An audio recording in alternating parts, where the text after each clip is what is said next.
তার জীবন করে দেব সংকীর্ণ এবং তার হাসরের ময়দানে উঠাবো অন্ধ। এই জীবন সংকীর্ণ করার একাধিক তাফসির, এর মধ্যে একটা তাফসির হলো এইটা যে আল্লাহ জীবন সংকীর্ণ করে দিবে, মানে তার কবরের মধ্যে তার কবরটাকে একেবারে সংকীর্ণ করে দিবে। আল্লাহ রসুল বলছে নাফরমানের কবর রাইখা যখন ফেরেশতা চলে যাবে, কবর ডান পাশের মাটি তারে একটা চাপ দিবে বাম দিকে, বাম দিকের মাটি এক ডান দিকে। আল্লাহর কসম ডান পাশের হাড্ডি পাঁজর ভাইঙ্গা ডান দিকে বাম দিকে চলে যাবে, বাম দিকের হাড্ডি পাঁজর ভাইঙ্গা। রাসূলুল্লাহ সাল্লাল্লাহু আলাইহি ওয়াসাল্লাম বলছে বন্ধু দেখেন হাত্তা তাখতালিফা আদলাউহু, এই দুই আঙ্গুল যেভাবে এভাবে একটার ভিতরে ঢুকে গেছে, খোদার কসম ডান পাশের হাড্ডি পাঁজর বাম পাশের হাড্ডি পাঁজর এইভাবে একটার ভিতরে ঢুকে যায়। এইটার অর্থ এটা। হ্যাঁ, রাসূলুল্লাহ সাল্লাল্লাহু আলাইহি সাল্লাম একদিন হযরত বারা ইবনে আযিব রাদিয়াল্লাহু তাআলা আনহু থেকে বর্ণিত, নবীজি একদিন এক সাহাবীর জানাজা পড়তে গেছেন। জানাজা পড়তে গিয়ে খালি কবরের সামনে কিছুক্ষণ দাঁড়াইছেন, তখনও ওনারে কবরে রাখে নাই, জানাজাও পড়ায় নাই। নবীজি আগে গিয়া কবরটার সামনে দাঁড়াইছে। হযরত বারা ইবনে আযিব বলেন আমরা নবীজির সাথে ছিলাম। আল্লাহ নবী সাল্লাল্লাহু আলাইহি সাল্লাম কবরের খালি এই কবরে দেখা অঝরে কাঁদতে শুরু করছে। আমরা সবাই সাহাবীরা নবীজির সাথে কাঁদতে শুরু করলাম। অনেকক্ষণ কাইদা নবীজি চোখের পানি মুইছা আজীব কথা বলছে নবী। রাসূলুল্লাহ সাল্লাল্লাহু আলাইহি সাল্লাম সাহাবীদেরকে লক্ষ্য করে বলছে ইয়া ইখওয়ানি লিমিসলি হাদা ফাআইদ্দু, আমার বন্ধুরা আমার সাথীরা এই কবরে যাওয়ার জন্য তোমরাও রেডি হও। ফাআইদ্দু, তোমরাও প্রস্তুতি নাও, অচিরেই তুমি আমি সবাই এই কবরেই পৌঁছে যাইতে হবে। রাসূলুল্লাহ সাল্লাল্লাহু আলাইহি সাল্লাম বলছে প্রিয় বন্ধু আমার, জওয়ান সাথী আমার, সামান্য এই কয়েকটি দিনের জওয়ানি নষ্ট না করা, নষ্ট না করা, কোনোভাবেই নষ্ট না করা। তো এই জন্য বললাম এই সূরা মুলক এটা আল্লাহ তাআলা অত্যন্ত ফজিলতপূর্ণ একটি সূরা। রাসূলুল্লাহ সাল্লাল্লাহু আলাইহি সাল্লাম বলছেন এটা কবরের আযাব থেকে রক্ষা করবে। এই সূরা নিয়মিত তাফসীরের মধ্যে আমি নিজে পড়ছি, তাফসীরে কুরতুবীতে আছে। আল্লাহ নবী সাল্লাল্লাহু আলাইহি সাল্লাম বলেন লাওয়াদিত্তু, নবীজি বলেন আমার দিলের আশা, আমার দিলের তামান্না, আমার উম্মতের প্রতিটা মুমিন তার কলিজার ভিতরে তার জবানে এই সূরা মুলক থাকুক, সূরা মুলক থাকুক। অর্থাৎ রাসূলুল্লাহ সাল্লাল্লাহু আলাইহি সাল্লাম বলতেন আমার প্রতিটা মুমিন বান্দা উম্মত যেন এই সূরা মুলক তেলাওয়াত করে, যেন কবরের আযাব থেকে রক্ষা পায়। নবীজি 5 ওয়াক্ত নামাজের পরে, আল্লাহর কসম ভাই এখানে অনেক ওলামায়ে কেরাম আছে, আপনি জিজ্ঞাসা করুন, নবীজি 5 ওয়াক্ত নামাজের পরে সরদারে দু আলম নবীর তো কোনো গুনাহ নাই, তিনি নিষ্পাপ, তিনি তো জান্নাত উদ্বোধন করবেন। আনা আউয়ালু মান ইয়াকরাউ বাবাল জান্নাহ, নবী বলছে আমি সেই মুহাম্মদ যে প্রথম জান্নাতের দরজা আমি নাড়ব, জান্নাতের কড়া নাড়ব আমি মুহাম্মদ। ভিতর থেকে ফেরেশতা বলবে আপনি কে? আমি বলবো মুহাম্মদ। ফেরেশতা বলবে আনতাজিরুলাক, আমি তো আপনার অপেক্ষাই করছিলাম, আপনি আসবেন বলেই তো অপেক্ষায় ছিলাম, আপনি উদ্বোধন করে দিলেই তো বাকিরা ঢুকবে। তো সেই নবী যিনি জান্নাত উদ্বোধন করবেন, তিনি 5 ওয়াক্ত নামাজের পরে ভাইয়া প্রতিদিন তিনি যেই কথাটা দোয়া করতেন, এর মধ্যে একটা দোয়া এটা, আল্লাহুম্মা ইন্নী আউযু বিকা মিন আযাবিল কবর ওয়া মিন ফিতনাতিল কবর ওয়া মিন ফিতনাতিল মাসীহিদ দাজ্জাল ওয়া মিন ফিতনাতিল মাহইয়া ওয়াল মামাত। আল্লাহ আমি কবরের আযাব থেকে পানাহ চাই। নবীজি নিজে বলতেন, নবীজি নিজে বলতেন। প্রিয় ভাই বাবা আমার, চলেন সবাই নিয়ত করি, নিজেকে গুনাহ থেকে বাঁচানো দরকার, নিজের আল্লাহর নাফরমানি থেকে বাঁচানো দরকার। আল্লাহ তাআলা বলেন ইন্নাল্লাযীনা ইয়াখশাউনা রাব্বাহুম বিল গায়ব, আমি আল্লাহকে না দেখে আমার কথাগুলো আখিরাত সম্পর্কিত এগুলোকে না দেখে যারা আমি আল্লাহকে ভয় করে, আখিরাতকে ভয় করে, জাহান্নামকে ভয় করে, কবরকে ভয় করে, আল্লাহ বলেন, তাফসীরের মধ্যে লিখছে, ভয় করে মানে হলো গুনাহ বর্জন করে। কোন ব্যক্তি আল্লাহকে ভয় করে, খোদার কসম এই কথার অর্থ হলো গুনাহ ছেড়ে দেয়। যে গুনাহ ছেড়ে দেয় সে আল্লাহকে ভয় করে, যে আল্লাহকে ভয় করে সে গুনাহ ছেড়ে দেয়। কোনো নাফরমান আল্লাহকে ভয় করে না, আল্লাহকে ভয় করলে গুনাহ করতে পারে না। বুঝেন নাই বাংলা কথাটা? এটা কাগজের এই পিঠ ও পিঠ, কাগজের এই পিঠ ওই পিঠ। এই পিঠে যদি লেখা আছে আল্লাহর ভয়, তো ওই পিঠে লেখা থাকবে গুনাহ বর্জন। যে গুনাহ ছেড়ে দেয় সে অটোমেটিকলি আল্লাহকে ভয় করে, যে আল্লাহকে ভয় করে সে গুনাহ বর্জন করে। এই জন্য তাকওয়ার অর্থ আল্লাহর ভয়, এটার প্রথম অর্থ হইল গুনাহ বর্জন। মান খাশিয়ার রহমান, আল্লাহকে ভয়, এটার প্রথম অর্থ গুনাহ বর্জন, গুনাহ বর্জন। আমার শায়েখ আল্লামা মুফতি মুশতাকুন নবী সাহেব সব সময় চিল্লায় মাহফিলে, অনেক সময় হাজারি করে বলে যে বাপ, গুনাহ আগুন, গুনাহ আগুন, গুনাহ আগুন। প্রতিটা গুনার পিঠে ওই পিঠে আগুন আছে। নারীর প্রতিটা বেপর্দা দৃশ্যের মধ্যে খোদার কসম আগুন জ্বলে। ওই সিনেমার নর্তকীর শরীরে আগুন জ্বলে, ওই নায়িকার শরীরে আগুন জ্বলে, মোবাইলের ওই অস্থির ছবির মধ্যে আগুন জ্বলে, মদের আড্ডায় আগুন জ্বলে, জুয়ার আড্ডায় আগুন জ্বলে, সুদের টাকায় আগুন জ্বলে, ঘুষের টাকায় আগুন জ্বলে, বেপর্দা নারীর শরীরে আগুন জ্বলে।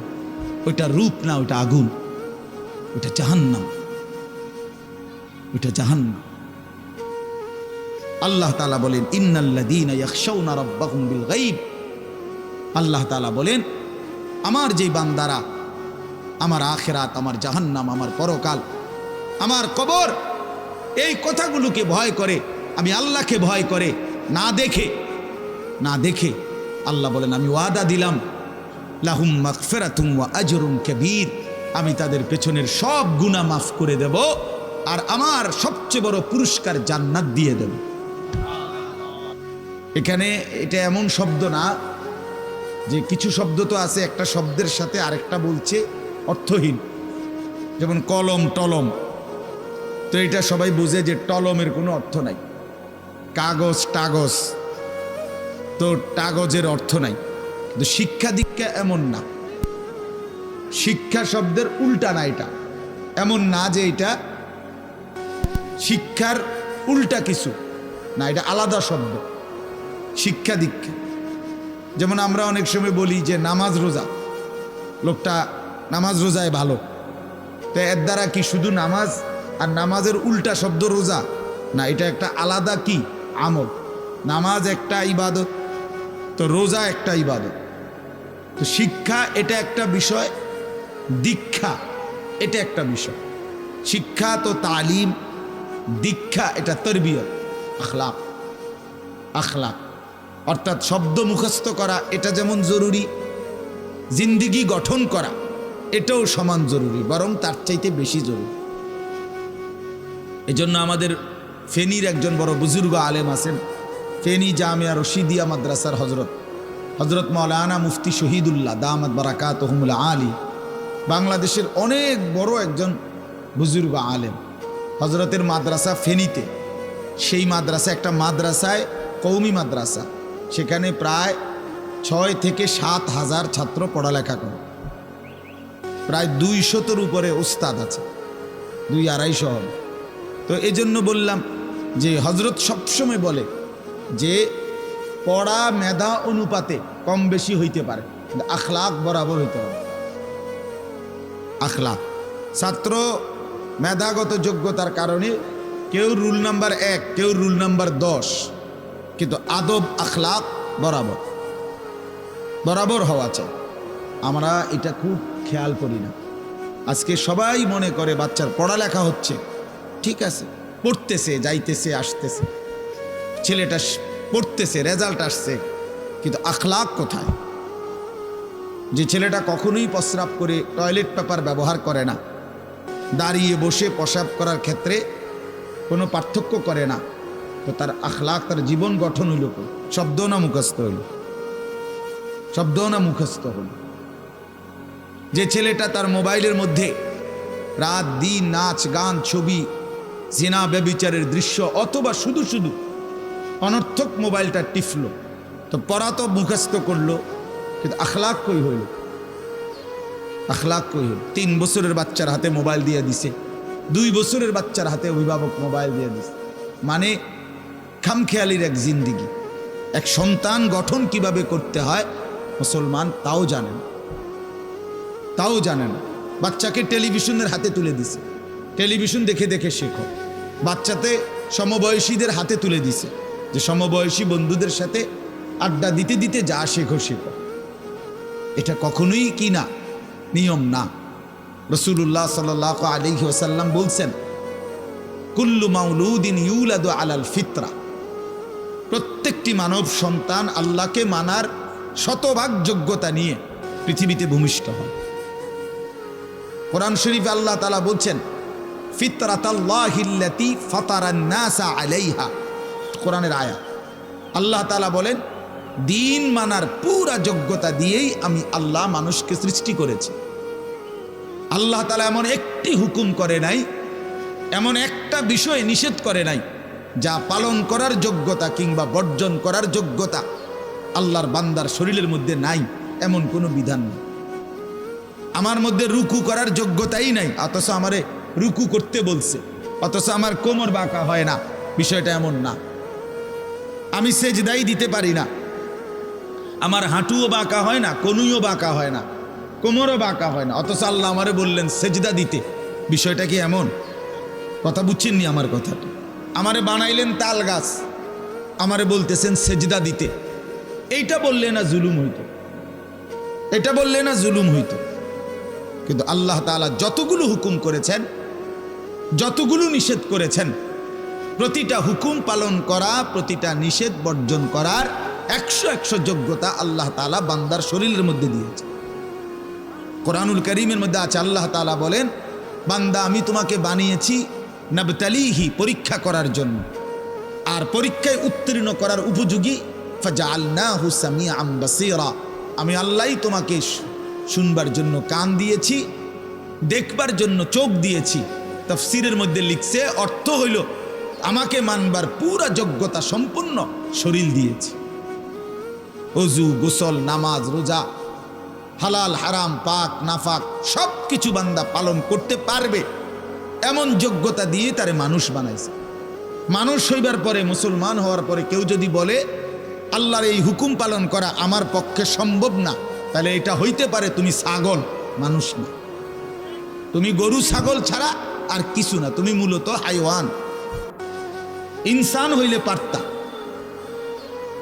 তুমি যদি মানুষ হইতা তো ঠিকই পারতা, তুমি যদি মানুষ হইতা তো পারতা। মূলত তুমি নিজের মানুষ এই পরিচয় ভুলে গেছো। তো এই জন্য বাপ আল্লাহ নবী সাল্লাল্লাহু আলাইহি সাল্লাম বলেন, ফাআবাওয়াহু ইউহাব্বিদানিহি আও ইউনাসসিরানিহি আও ইউমাজ্জিসানিহি, মা বাপ সন্তানকে ইহুদি বানিয়ে দেয়, অথবা খ্রিস্টান বানিয়ে দেয়, অথবা অগ্নি পূজক বানিয়ে দেয়। সরাসরি হাদিস, বাবা মা নষ্ট করে দেয় সন্তান।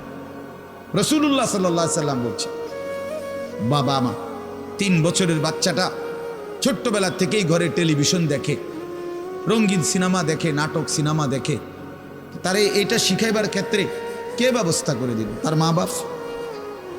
এ তো 3 বছরের বাচ্চা বাজার থেকে কিনে আনে নাই, টেলিভিশনে এত বড় এটা তো বাচ্চাটা আনে নাই, এটা তো তার অভিভাবক আনছে। এই 3 বছরের বাচ্চাটারে কার্টুন দেখার জন্য, গেমস খেলার জন্য এত বড় মোবাইলটা, এটা তো তার বাবাই দিছে, অথবা তার মা, তার দুলা ভাই, তার বড় ভাই, তার চাচা, এমন কেউ একজন তার হাতে তুলে দিছে। এজন্য আমি সবসময় বলি, যেই মা বাপ অভিভাবক সন্তানের, অপ্রাপ্ত বয়স্ক সন্তানের হাতে এই বড় মোবাইলগুলো তুলে দেয়, এই মা বাবার চাইতে বড় জালেম আর কেউ নেই। ওরা নিজ হাতে সন্তানকে গলা টিপে হত্যা করে ফেলল, ধ্বংস করে দিল, বরবাদ করে দিল, বরবাদ করে দিস। অসংখ্য অভিভাবক আমাদেরকেও তো বলে, বাচ্চা হুজুর খায় না, ঘুমায় না, বাচ্চা মোবাইল না দেখতে না দিলে খায়ও না, ঘুমায়ও না, কান্দে, শুধু কান্দে কান্দে। তার এই বদ অভ্যাস কে বানাইল? আর দ্বিতীয় কথা হইল, কান্দলে কি হয়েছে? কোনো বাচ্চা যদি কান্দে, তো কান্দলে কি মরে যায় মানুষ? তো হেতে কান্দুক, কান্দলে কি হয়েছে? কানতে কানতে সে একসময় থেমে যাবে। 3 বার পরে 4 বারের পরে সে বুঝে নিবে যে এটা আমারে দিবে না। কথা বোঝেন নাই? কাঁদতে কাঁদতে নইলে 3 বার কাঁদলো, 4 বার কাঁদলো, 10 বার কাঁদলো, একটা পর্যায়ে সে বুঝবে যে এটা আর আমারে দিবে না, এটা আমারে দিবে না। এই জন্য বাপ আমার এটা খেয়াল করা চাই। আমি এই কথাটা শুরু করছি এই কথার থেকে যে কোরআন সুন্নাহর ইলমের জন্য আদব জরুরি। এক তো আপনি শুনলেন প্রতি সপ্তাহে জুমার বয়ান হয়, ইমাম সাহেব কইতে পারবো ইমাম সাহেব কি কয়, আমনে আমনের মতো হুজুর হুজুরের মতো না। এই শুধু এতটুকুর জন্য আসা যাওয়া, আল্লাহর কথা শোনা, যে কি শুনলাম কিছুই বুঝলাম না, নিজের জন্য কিছুই গ্রহণ করলাম না, এটা ইনসাফ না। আল্লাহর কোরআন জিন্দেগি বদলাবার জন্য, আমাদের জীবনের পরিবর্তনের জন্য আসছে, পরিবর্তনের জন্য। কোরআনুল কারীমের প্রতি অক্ষর নূর, কোরআনুল কারীমের প্রতি অক্ষর হুদান হেদায়েত, কোরআনুল কারীমের প্রতি অক্ষর মাউইজা উপদেশ, কোরআনুল কারীমের প্রতি অক্ষর বুশরা সুসংবাদ, কোরআনুল কারীমের প্রতি অক্ষর বাসায়ের অন্তর্দৃষ্টি সম্পন্ন জ্ঞান, কোরআনুল কারীমের প্রতি অক্ষর আহসানাল হাদিস সর্বশ্রেষ্ঠ কথা, কোরআনুল কারীমের প্রতি শব্দ মুতাশাবিহান সাদৃশ্যপূর্ণ, কোরআনুল কারীমের প্রতি শব্দ মাসানি বারবার তেলাওয়াতকৃত পাঠকৃত। কোরআনুল কারীমের অসংখ্য বৈশিষ্ট্য আল্লাহ তাআলা কোরআনে উল্লেখ করেছেন। মা ফাররাতনা ফিল কিতাবে মিন শাই, আল্লাহ বলেন একটা বিষয়ের আলোচনা আমি বাদ দেই নাই কোরআনের মধ্যে।